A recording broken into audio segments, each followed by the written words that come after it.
마태복음 7장 24절 25절 보면 반석이에 지은 집과 모래에 지은 집이 나옵니다. 굉장히 차이 납니다. 여러분, 어제 저녁에도 제가 설교를 했는데, 반석이에 지은 집은 그 어떤 어려움이나 환난이나 풍파가 오더라도 든든합니다. 그런데 모래에 지은 집은 어떻게 됩니까? 그냥 그 중동에 가면 와디라는 그런 강들 있죠.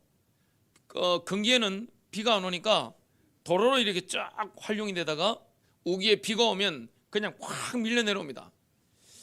거기에 집을 짓고 사는 분들이 종종 있습니다. 그런데 반석이에 지은 집은 어떻게 됩니까? 아무 이상 없는 거예요. 모래에 지은 집은 어떻게 됩니까? 그냥 싹 쓸려 내려가는 겁니다. 주님은 뭘 말씀하고 있습니까? 하나님 말씀에 순종하는 사람에게는 풍성한 하나님의 나라가 열려진다, 이걸 말씀하고 있는 거죠. 그리고 순종이 없는 인생, 인격적인 변화가 없는 인생은 아무런 희망이 없다는 걸 말씀하고 있습니다. 저와 여러분이 하나님의 말씀에 순종하면서 인도를 받다 보면 어떻게 됩니까? 인격적인 변화가 일어납니다. 날로 날로 영적인 성장이 일어나고 영적인 변화가 일어납니다. 그러면 누가 편해집니까? 내 심령에 하나님의 나라 임합니다. 인간관계 속에 하나님의 나라 임하는 거죠. 내가 있는 모든 공간에, 그리고 온라인으로 우리가 접촉한다면 나를 만나는 사람들을 풍성하게 만드는 겁니다. 그 비치는 색깔, 그 향기, 그 느낌, 기운, 이게 얼마나 맑고 밝은지 모릅니다. 그게 바로 하나님의 나라라는 것을 우리가 보게 됩니다. 그러면요, 너무 놀라운 인생을 살아가게 됩니다.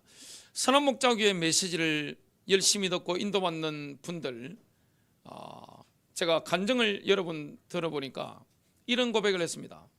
야, 이렇게 고상한 인생을 살아가게 된 것에 대해서 너무 하나님께 감사하고 목사님 감사하다, 이 고백을 하는 거예요. 야, 내가 이 정도로 고상한 인생, 행복한 인생, 풍성한 인생을 살게 될 것이다, 전혀 상상을 못했는데 이런 인생을 살아가게 됐습니다. 그 고백을 했습니다. 저도 마찬가지입니다. 제가 지금과 같은 풍성한 인생, 넘치는 인생을 살게 될 것이다 생각을 못했습니다. 주님의 은혜죠. 여러분, 정말 하나님 말씀에 순종하고 우리 속에 인격적인 변화가 일어나면 내 심령에 하나님의 나라 임하고, 인간관계 속에 하나님의 나라가 임하고, 나와 관계된 모든 인장에 하나님의 나라 임한다는 것을 경험하게 됩니다. 그게 바로 천국입니다. 천국은 멀리 있는 게 아닙니다. 현재 천국을 누리다가 우리가 죽은 후에 천국도 가게 되는 것이죠.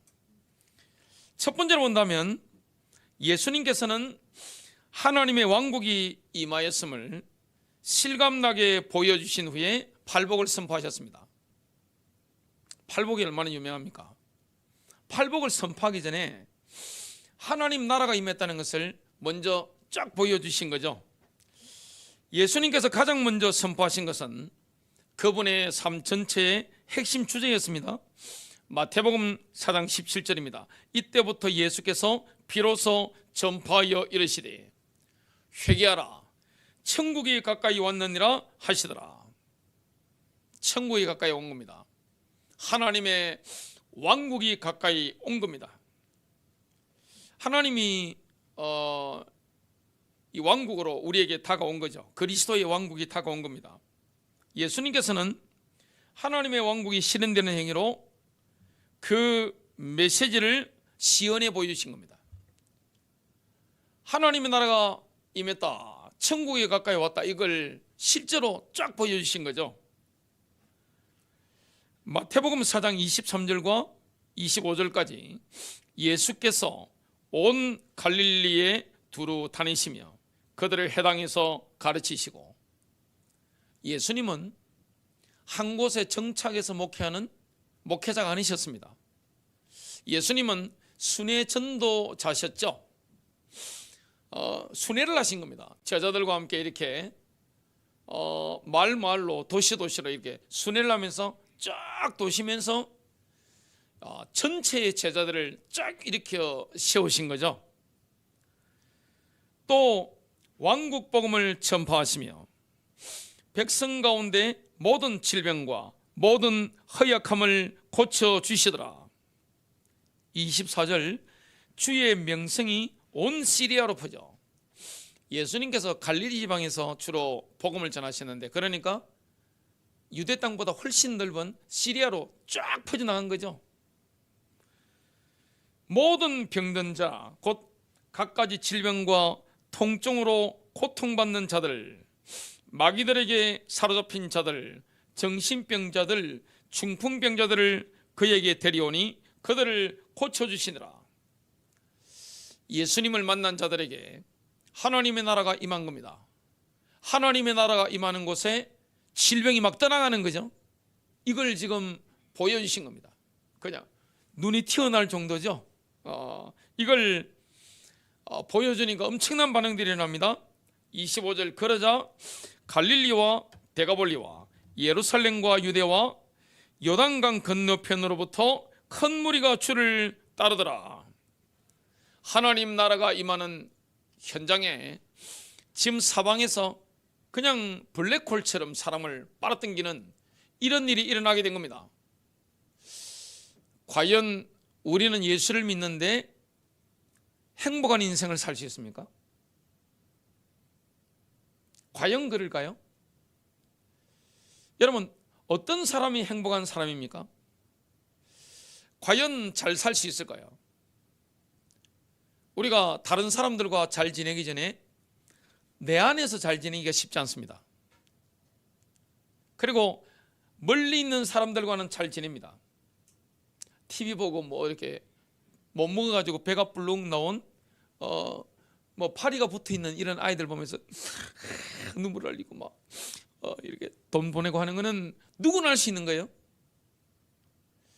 어떤 오지에 가서 선교사님들이 이렇게 고생하는 거 보고 하면서 막 헌금 보내고, 이거는 누구나 할 수 있는 겁니다. 근데 내 안에 스스로 잘 지내는 거, 과연 여러분 심령은 천국을 누리고 계십니까? 가장 가까운 인간관계 속에서 과연 우리는 천국을 누리고 있습니까? 그게 충분히 가능한 겁니다. 예수를 만난 사람들은 그걸 가능하게 되었다는 것을 누구나 경험합니다. 그게 열쇠가 뭡니까? 하나님 나라인데 하나님 나라 열쇠가 뭡니까? 순종입니다. 주님께 순종하는 거죠. 하나님 말씀에 순종하는 겁니다. 어제 저녁에 제가 말씀을 전했는데, 하나님의 말씀에 순종할 때 아버지 하나님과 아들 예수님이 임재하시는 거죠. 야, 하나님이 나와 함께 계시는구나. 이 비밀을 우리가 경험하게 되는 겁니다. 충만한 인생, 행복한 인생, 고상한 인생, 넘치는 인생을 경험하게 되는 겁니다. 다윗이 고백했죠. 내 잔이 넘치나이다. 이런 풍성한 인생을 경험하게 되는 겁니다. 진짜 예수를 믿고 하나님 말씀에 순종하면서, 그리스도께 순종하면서 예수를 따르는 예수의 제자가 되면 어떻게 됩니까? 위대한 반전이 일어납니다. 절망스러운 인생이 행복한 인생으로 바뀝니다. 아무런 희망이 없었는데 소망 넘치는 인생으로, 모든 사람을 풍성하게 만드는 인생으로 변화됩니다. 그래서 주님이 그 하나님 나라를 증거하시면서 뭘 보여주셨습니까? 하나님 나라 임하는 곳에 귀신이 떠나가고 질병이 떠나가는 것을 쫙 보여주시니까 사람들이 막 시리아로부터, 저 두로와 시돈으로부터, 유대 땅 전역으로부터 막 쫙 몰려들게 된 겁니다. 예수님께서는 주변 사람들의 절박한 필요를 이렇게 채워주신 거죠. 사람이 제일 고통스러운 게 뭡니까? 귀신에게 눌린 거죠. 많은 분들이 귀신에 눌려 살아갑니다. 예수님이 실제 활동하셨던 2000년 전보다 지금 현재 정신적인 문제가 훨씬 더 큽니다. 사람은 뭐 때문에 힘듭니까? 배고픈 거는 참을 수 있습니다. 배 아픈 거는 못 참습니다. 내가 배가 너무너무 고픈 거, 배가죽이 등가죽에 붙는 거, 이건 누구나 참습니다. 그러나 배 아픈 거는 못 참아요. 빈부격차가 얼마나 심합니까? 전 세계에. 욕심이 얼마나 자극됩니까? 2000년 전에는 광고 이런 거 별로 없잖아요. 전 세계인들과 나를 비교하고 이런 거 별로 없단 말이죠. 지금은 어떻게 됩니까? 전 세계 모든 정보들이 실시간으로 손바닥 안에 스마트폰을 통해 다 들어오니까 욕망의 높이는 한없이 높아지고 채워지지 않고 열받죠. 그러니까 우울하죠. 그러니까 마음도 몸도 굉장히 힘들어지는 이런 시대에 우리가 살아가고 있습니다. 그러니까 얼마나 아픈 일이 많습니까? 아플 일이 굉장히 많은 거죠. 귀신에게 시달리는 분들이 지금 전 세계 대한민국 안에 얼마나 많은지 모릅니다. 육신의 질병도 얼마나 많은지 모릅니다. 의사가 고치는 질병도 있지만 원인도 모르는 질병, 의사가 고칠 수 없는 질병도 얼마나 많은지 모릅니다. 주님이 하나님 나라가 임했다는 증거로 그 병마들을 쫓아버리고 치유하신 것을 보게 됩니다. 그렇게 하신 이후에 모두가 잘 보고 들을 수 있도록 산 위로 자리를 옮기신 거죠. 지금 예수께서 복이 있다고 말씀했는데 누가 복이 있는 겁니까? 영적으로 아무것도 가진 것이 없는 자들이 복이 있다. 이 은혜의 역설이죠. 오히려 대대로 교회 다니고 성경책 끼고 살고 종교적으로 헌금하고 이런 분들이 하나님 나라에 2류 3류로 추락하는 반면 전혀 하나님 나라에 들어보지도 못했던 생소했던 이런 사람들이 뭡니까? 하나님 나라 주역으로 막 치고 나가서 위대한 반전을 이루는 이런 일이 얼마나 많습니까? 2000년 전이나 지금이나 마찬가지입니다. 영적으로 파산하고 가난하고 모자란 자들에게 복이다. 영적으로 완전히 파산해가지고 영적으로 아무것도 아는 것이 없는 사람들에게 복이 있다는 겁니다.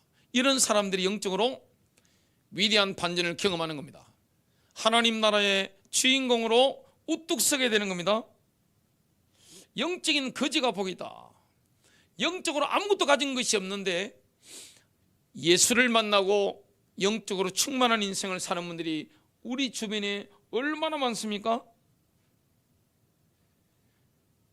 구원과는 완전히 거리가 먼 사람들이 복이다. 구원에 대해서 들어보지도 못했던 사람들이 하나님 나라가 뭔지 어느 날 눈이 열린 겁니다. 이건 마치 뭐와 같은가 하면 부화밭을 발견한 사람과 같습니다. 값진 진주를 찾아다니다가 값진 진주를 딱 발견한 상인과 같은 거예요. 남들이 오면 저와 여러분 같은 사람 미쳤죠? 명절이 어디 있습니까? 우리 어머니는 명절날 선한목자기에 와서 예배드려 보시고 여러분들이 예배드리는 모습과 예배당으로 몰려오는 모습과 이런 걸 보시고 이렇게 하시다가 내려가셨어요. 남들이 보면 미친 사람이죠. 근데 정상적으로 미친 겁니다. 얼마나 감사한 겁니까? 하나님의 왕국이 영적으로 가난한 자들에게 임한 겁니다. 여러분, 교회 열심히 다니는 사람에게 하나님 나라가 임하는 게 아닙니다. 1대, 2대, 3대, 4대 기독교 집안에 하나님 나라 임하는 게 아닙니다. 물론 그러면 제일 좋겠죠. 뭡니까? 영적으로 아무것도 가진 사람이 가진 것이 없는 사람들에게 어느 날 눈이 열리고 하나님 나라의 주역으로 들어가 버린단 말이죠. 풍성한 인생을 경험하는 거예요. 본인도 충만한 인생을 누리면서 인간관계 속에 하나님 나라 경험하는 거예요. 하나님 말씀에 순종하며 살다 보니까 인격적인 변화가 내 안에서 막 일어나는 거예요. 얼마나 감사한 겁니까? 아름다운 인생, 행복한 인생을 살아가는 주역이 되는 겁니다. 두 번째입니다. 팔복은 영적으로 빈곤한 사람들에게 임하는 환희에 찬 복음의 선포입니다.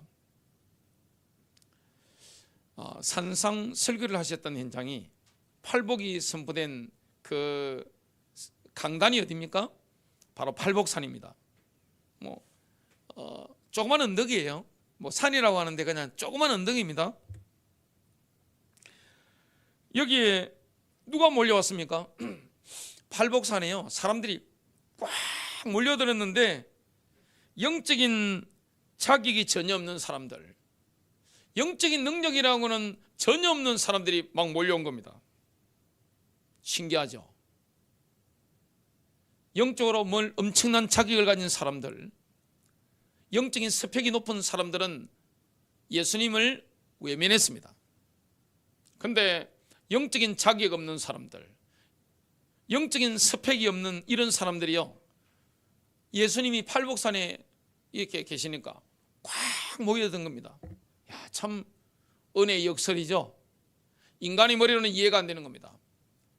저 같은 사람이 하나님 나라 주역으로 우뚝 서게 된 것은 이해할 수 없는 거죠. 은혜입니다. 저와 여러분이 하나님 나라를 내 심령에서 누리고 인간관계에서 누리고 가는 곳마다 악한 영들이 따라가는 이런 은혜를 누리는 것은 하나님의 은혜입니다. 전적인 은혜입니다. 은혜가 임한 거예요.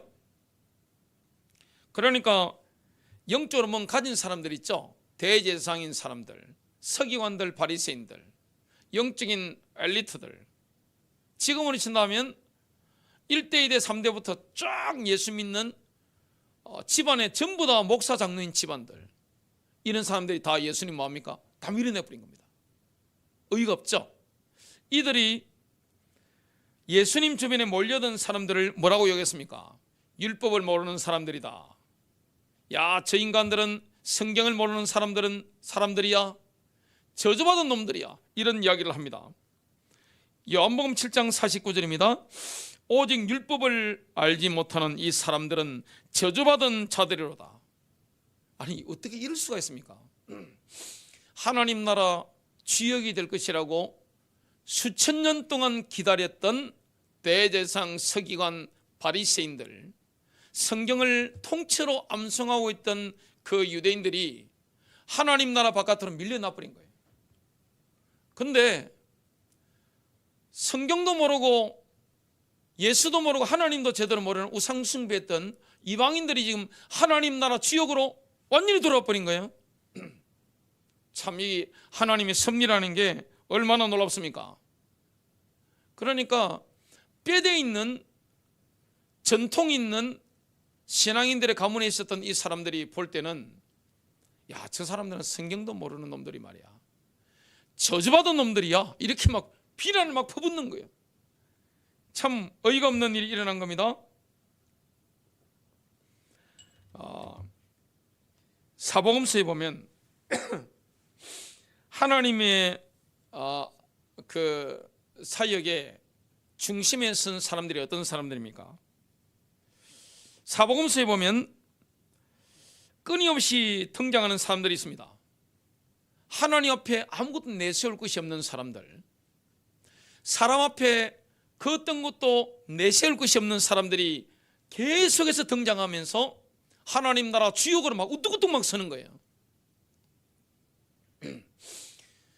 그 예수님 당시에 보면 예수님의 12제자 있죠. 그리고 12제자 외에도 여자 제자들도 굉장히 많았고요. 그 주변에도 70인 제자 비롯해서 수많은 사람들이 막 따라다녔는데, 대부분이 보면 어떤 사람들입니까? 대제사장, 서기관, 바리새인들이 볼 때는 이렇게 밑바닥 사람들입니다. 영적으로 뼈대가 없는 가문이에요. 성경을 모르는 무식한 사람들이에요. 율법을 모르는 사람들이에요. 저주받은 사람들이에요. 그런데 그들이 하나님 나라 주역으로 딱 서는 겁니다. 지금도 마찬가지입니다. 우리는 기준이 뭡니까? 교회 몇 년 다니냐, 너 직분이 무엇이냐, 성경을 얼마나 읽었느냐, 교회 헌금을 얼마나 했느냐, 집안에 예배당 건축에 얼마나 헌신했느냐, 이걸 따지잖아요. 하나님 나라는 그런 게 아닙니다. 먼저 된 자 나중되고 나중된 자 먼저 내는 게 하나님의 나라입니다. 저는 어릴 때 우리 집안에, 기독교 집안이 한 사람도 안 계신 줄 알았습니다. 근데 큰어머니하고 전화통화하다가 깜짝 놀랐습니다. 저희 할머니께서 예배당을 그렇게 열심히 다니셨답니다. 열심히 다니셨대요. 미친 아주머니 소리 들어가면서, 옛날에는 교회 다니면 미친 사람이잖아요. 정신병자입니다. 옛날에는. 특히 경상도는 교회를 다녔다, 아이고 저 아줌마 돌았다, 정신 돌았다, 이렇게 됩니다. 완전히 사람 취급 못 당합니다.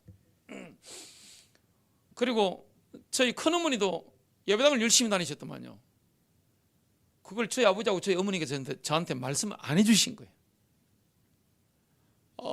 제 어릴 때 할머니는 돌아가셨고, 근데 그런 가문에서 제가 전혀 성경도 들어본 적이 없고, 천지 만물을 창조하신 하나님이 살아계신다, 이 소리를 들어본 적이 없어요. 고등학교 들어가기 전까지는 예배당을 한 번도 가본 적이 없어요.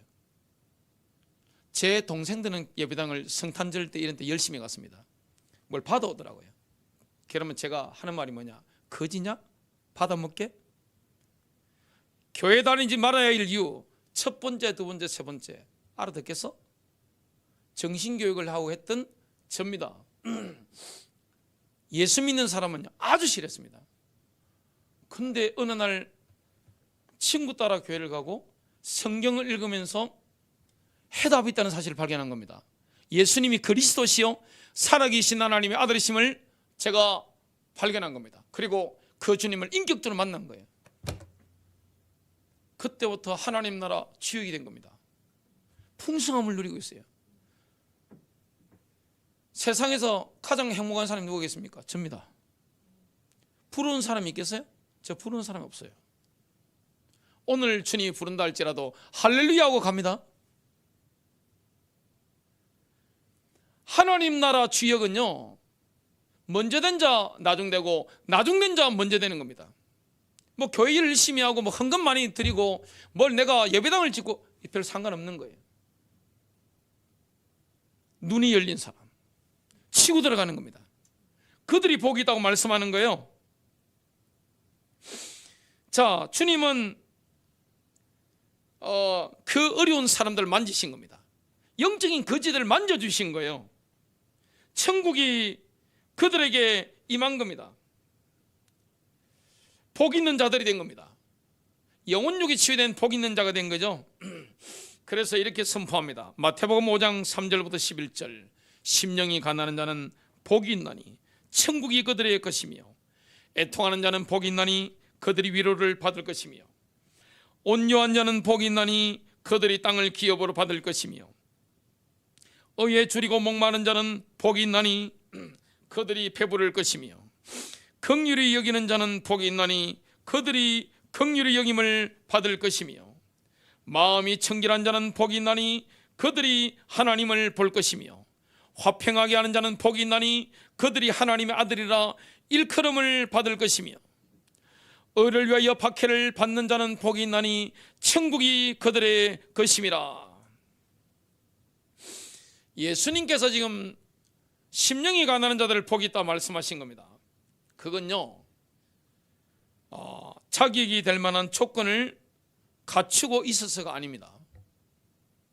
영적인 거지들인데, 영적으로 가난한 사람들인데, 영적으로 어마어마한 스펙이 있는 사람들도 아닌데 주님이 찾아오셔서 그들을 만져주시고 치유하시고 회복하시고 하나님 나라 주역으로 만드시고 인생을 풍성하게 만들어버린 거예요. 이런 반전이 일어나는 게 하나님 나라입니다. 세 번째입니다. 하나님의 왕국은 만인에게 오픈되어 있기 때문에 예의를 지키는 방식은 하나님의 방식과 반대되는 방식입니다. 인간의 방식과 하나님의 방식은 다릅니다. 하나님의 방식은 어떤 방식입니까? 하나님이 어떤 방식으로 복을 주십니까? 하나님은 하나님이 택하시기 때문에 복을 주시는 겁니다. 이거 어떻게 머리로 이해가 할 수 있습니까? 우리는 이해 못해요. 하나님은 누군가 찾아와서 구한다는 이 이유 때문에 복을 주시는 겁니다. 지금 하나님 나라가 만인에게 열려 있습니다. 불교 신자라 할지라도, 무신론자라 할지라도, 어느 날 예수의 이름을 부르면 하나님 만나주시는 거예요. 그냥 만나주시는 게 아닙니다. 생수의 강이 흘러넘치는 수로가 되는 겁니다. 하나님의 성령이 세상으로 흘러가는 영적인 채널이 되는 겁니다. 모든 사람을 복되게 만드는 거예요. 제가 여러분들을 지금 영적으로 풍성하게 만드는 채널이 되고 있는 거 아닙니까? 여러분도 마찬가지예요. 세례요한 이후로 우리는 더 이상 예의를 지키지 않습니다. 예수님 말씀하신 거죠. 마태복음 11장 12절 세례 요한의 때로부터 지금까지 천국은 침노를 당하나니 침노하는 자는 빼앗느니라. 일단 하나님 나라 들어가면요 놀라운 새 신분을 얻습니다. 천국에서는 극히 작은 자라도 세례 요한보다 큽니다. 놀라운 시대가 지금 열린 겁니다. 누가복음 16장 16절 율법과 선지자는 요한의 때까지요 그 후부터는 하나님 나라의 복음이 전파되어 사람마다 그리로 침입하느니라. 이런 하나님 나라 주역으로 갑자기 우뚝 선 모델 중에 한 사람이 창녀로 알려진 한 여인입니다. 예나 지금이나 창녀들은요 멸시를 당했습니다. 근데 예수님이 어떤 집에 갔습니다. 시몬이라는 사람의 집에 있었죠. 가버나움에 그 시몬이 살았는데 그 집에 예수님이 가셨습니다. 바리새인이었죠. 이 사람은 예수님을 식사 대접을 하는 것을 보게 됩니다. 그때 창녀로 알려진 이 여인이 갑자기 그 집에 딱 들어온 겁니다. 예수님이 계시니까 당돌한 겁니다. 여러분 하나님 나라 주역으로 서는 사람은요 굉장히 당차입니다. 굉장히 당돌하죠. 그 여인의 눈에 뭐가 들어왔는가 하면 예수님의 발이 들어온 겁니다. 복음을 전하는 발, 아름다운 발이 눈에 들어온 겁니다. 자기 발은 어떤 발이죠? 창녀의 발입니다. 이 여인이 자기의 모습을 알고 있습니다. 그 창녀로 알려진 여인은요 예수님의 뒤에 서서 울었습니다. 얼마나 많이 울었느냐, 자기의 눈물이 예수님의 발을 적실 때까지 울은 겁니다. 뒤에 섰는데 그런 거예요. 얼마나 많이 울은지 모릅니다. 그리고 머리카락으로 예수님의 발을 닦았죠. 예수님의 발에 입 맞추고 그 위에 향유를 부었습니다. 그 모습을 선한 사람이었던 바리새인 이 시몬이 보다가 굉장히 언짢은 거예요. 예수님이 선한 사람인 알겠는데 이 여자가 창녀인데 더러운 여자인데 발을 만져도록 허용한 것은 이 여자의 지금 상태가 창녀라는 걸 모르는 거 아니야? 그러면 예수가 선지자가 아닌 거 아니냐? 이렇게 마음의 결론을 내리고 있었죠. 그 여인의 지금 상황을 예수님 알고 계셨고요. 시몬이 무슨 생각을 하고 있는지 예수님이 알고 계셨습니다. 예수님께서 시몬에게 비유를 베푸셨죠. 채권자와 두 채무자입니다. 누가복음 7장 41절과 42절입니다. 어떤 채권자에게 두 채무자가 있었다. 한 사람은 다른 사람보다 10배나 더 많은 빚을 졌다. 채무자들이 채권자에게 갚을 수 없게 되자 채권자는 그들의 빚을 모두 면제해 주었다. 그러면 둘 중 누가 채권자를 더 사랑하겠느냐? 이때 시몬이 뭐랍니까? 더 많은 빚을 면제받은 사람이 채권자를 사랑할 겁니다. 상식적으로 대답한 겁니다. 예수님 뭐라고 합니까? 내 판단이 옳다. 예수님은 지금 바리새인 시몬과 창녀로 알려진 이 여인의 마음이 다르다는 걸 지금 비교하시는 겁니다. 누가복음 7장 44절부터 47절 내가 이 여인을 보느냐? 내가 너의 집에 들어올 때 너는 나에게 발 씻을 물도 주지 아니하였으나 이 여인은 눈물로 내 발을 씻고 자기 머리카락으로 닦아내었느니라. 뭐가 대조됩니까? 마음이 다른 거예요. 예수님을 대하는 마음이 다른 거예요. 하나님 나라 발견한 사람, 발견하지 못한 사람은 주님을 대하는 마음이 다른 거예요. 영적인 눈이 다른 거예요. 너는 나에게 입맞추지 아니하였으나 이 여인은 내가 들어올 때부터 내 발에 입맞추는 것을 쉬지 아니하였느니라. 예수님의 발이 얼마나 귀한지 눈이 열린 거예요. 이게 바로 영적인 세계입니다.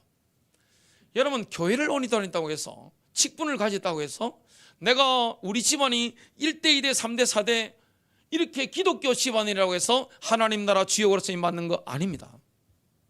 그거와 상관없는 거예요. 어릴 때부터 내가 뱃속에서부터 교회를 다닌다고 해서 하나님 나라 주역으로 쓰임받는 거 아닙니다. 윤리적으로 깨끗하다고 해서 하나님 나라 주역으로 쓰임받는 거 아니에요. 과거가 깨끗하다고 해서 하나님 나라 주역으로 쓰임받는 거 아닙니다. 아무 상관없는 거예요. 뭡니까? 눈이 열린 겁니다. 은혜가 임하는 거예요. 전적으로 하나님의 은혜입니다.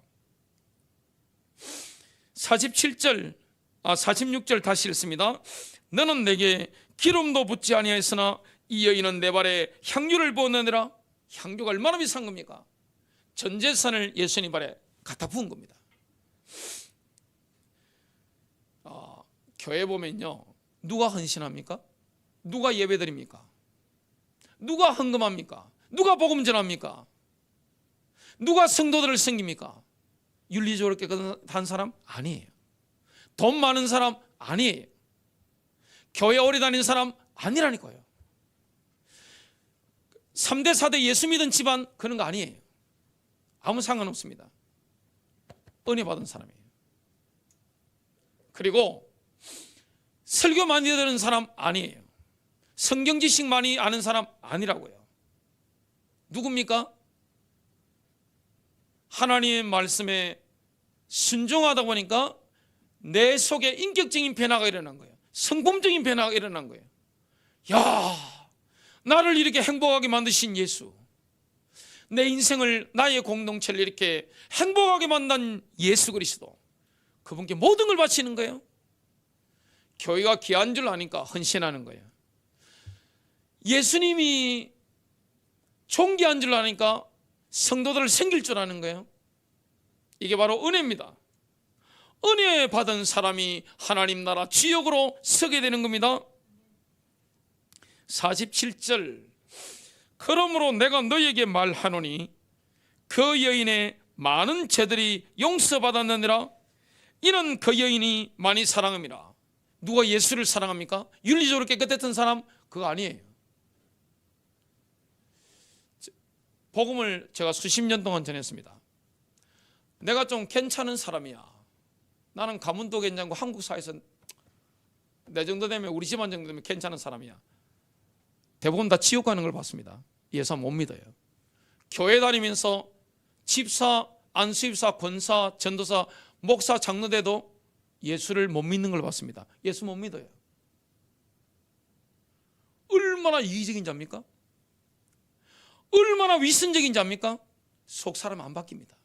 교회를 30년, 50년 다녀도 인격적인 변화가 안 일어나요.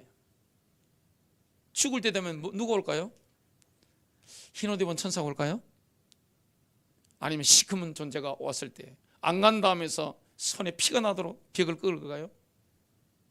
누가 선택하는 겁니까? 내가 선택하는 겁니다. 누가 하나님 나라 주역입니까?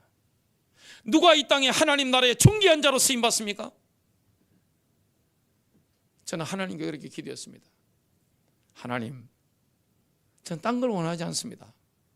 하나님 나라의 재상이 되고 싶습니다. 하나님 나라의 최고의 신하가 되고 싶습니다. 주님의 왕국의 최고의 신하로 사용해 주십시오. 딴 거 원하지 않습니다. 부와 총기도 원하지 않습니다. 주님 나라의 재상으로 저를 사용해 주십시오. 최선을 다해 섬길게요. 저는 늘 그렇게 옛날부터 마음이 품었습니다. 누가 하나님 나라 주역입니까? 주님을 사랑하십니까? 순종하는 게 뭐가 어려워요? 주님을 사랑하는데. 부모님을 사랑하면 부모님 말씀을 따라가는 게 뭐가 어렵습니까? 그렇지 않나요? 순종하다 보니까 내 안에 인격적인 변화가 막 일어나는 거예요. 얼마나 행복합니까? 공동체가 얼마나 아름다워집니까? 우리가 뿜어내는 기운이 얼마나 맑고 경쾌합니까? 47절 다시 읽습니다. 그러므로 내가 너희에게 말하노니 그 여인의 많은 죄들이 용서받았느니라. 이는 그 여인이 많이 사랑함이라. 그러나 적게 용서함을 받은 자는 사랑도 적게 하느니라. 이 복음을 전해보면요, 윤리적으로 깨끗하게 산 사람들이 헌신을 안 하더라고요. 복음도 안 전해요. 간격이 없어요. 아무 관계가 없어요. 교회를 50년 다녔는데 아무런 관계가 없어요. 제가 윤리적으로 재지고 다니는 말씀이 아닙니다 지금. 근데 과거가 있고 숨겨야 되는 이런 것이 있다 할지라도 은혜를 받은 분들 보면요, 눈물이 있어요. 감격이 있습니다. 주님을 사랑합니다. 내가 만난 예수를 전하고 싶어 합니다. 결론 맺습니다.